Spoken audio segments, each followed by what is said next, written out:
تتعامل كيف مع الحياة، تتصرف كيف مع المواقف الصعبة، تخطط لحياتك كيف. فاهم علي؟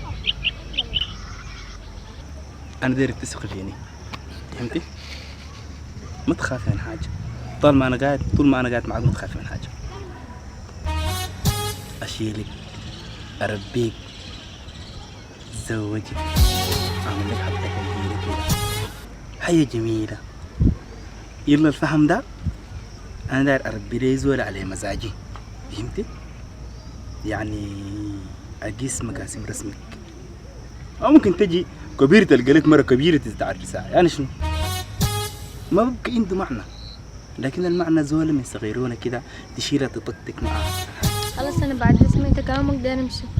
لو تأخرت ناس البيت بيفقدوني، بيقول لي اتأخرتي وين، بيسألوني. وبيدي زور صعب شوية، انا داير امشي. لا تمشي، أبوك صعب كيف يعني؟ لا انت عارف شنو؟ بالجد؟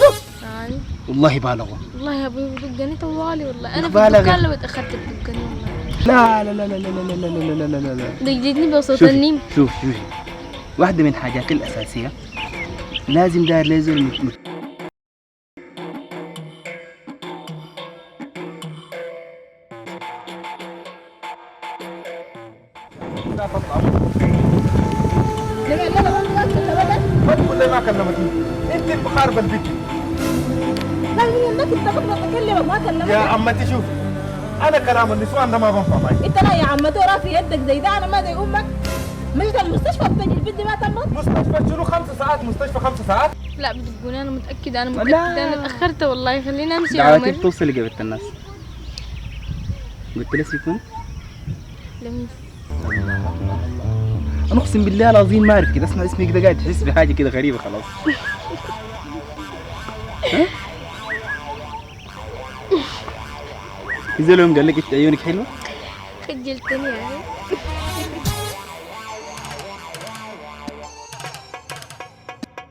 كلامك صح لكن برضه اسمع وصلت يوم بدك حل لك. لا انا ما بنعرف، ده خط احمر بناء انا انت الا نجيب لها تاكل بس. بالمناسبة انت عارف شنو؟ انا اول مرة اقعد مع ولد واتكلم معه، اول مرة في حياتي يعني. بحب الحاجات الفنيضة. بعد ده انا اتأخرت والله العظيم. لا اتأخرت حول شديد والله اتأخرت. والله ما بسألك والله. انت مش قلت لي ماشيين الوفا؟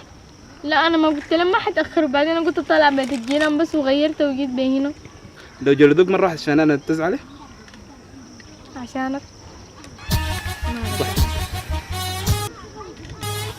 وقول لي الضمانات شنو انه انت ما حتحب واحدة قدرك كده وتخليني انا. والله اقول لك كلام، ها؟ انا اشر روحي، ها؟ وادخلها لك في قزازة واجيب عليك، يوم اللي تخليت عنك اجل القزازة دي في الوادي. اتفقنا؟ طيب حتتزوجني صح؟ كيف؟ انت قال هسه قاعد نربيك لشنو؟ يربوك عشان ياكلوك مش عشان يتزوجوك. يعني هتتزوجني؟ اكيد. انت كنت تسوي لنا حفلة ونرقص يا اخي وتجيب شفتي؟ لي سنط وشباسب كده. اجيب لك اعمل لك مناسبة كل الدنيا تحلم بيها، بس انت توعديني تقدري بسرعة. شفتي؟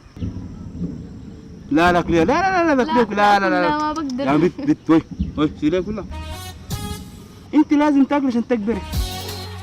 مجتمعنا صعب شوية، وانت عارفة البلد دي لا فيها منتزه لا فيها حديقة لا بتاع. والله انا خايف عليك، عشان كذا المرة الجاية نتلاقوا، لكن ما هنا، نتلاقوا في حتة كده راغية ما وين؟ فيها ازعاج. المهم خليها عليك، مش واثقة فيني. هلا ميس، كيف اخبارك؟ كويسة يا حبيبة؟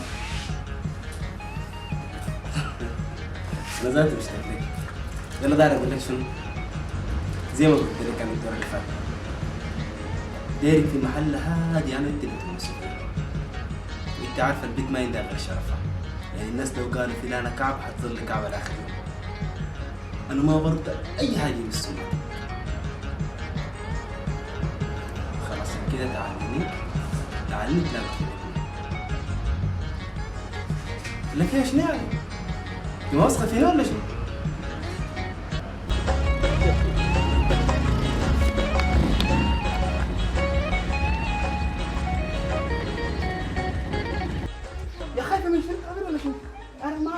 انت نزل في البيت.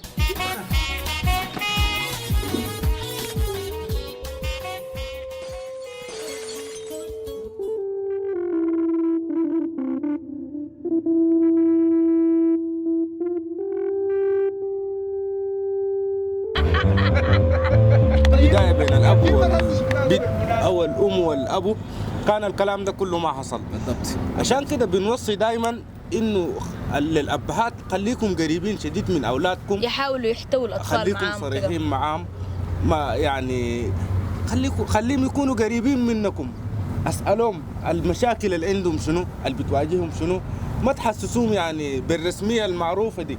ايوه ولا شنو حتى خليهم يحكوا حتى تفاصيل اليوم والحاجات البسيطة دي. بالضبط. يعني احنا الموضوع ده ماشيين فيه وسايقينه طويل. تابعوا معانا، ما تنسوا الاشتراك، ما تنسوا اللايك، ما تنسوا الكومنتات، ونتلاقوا.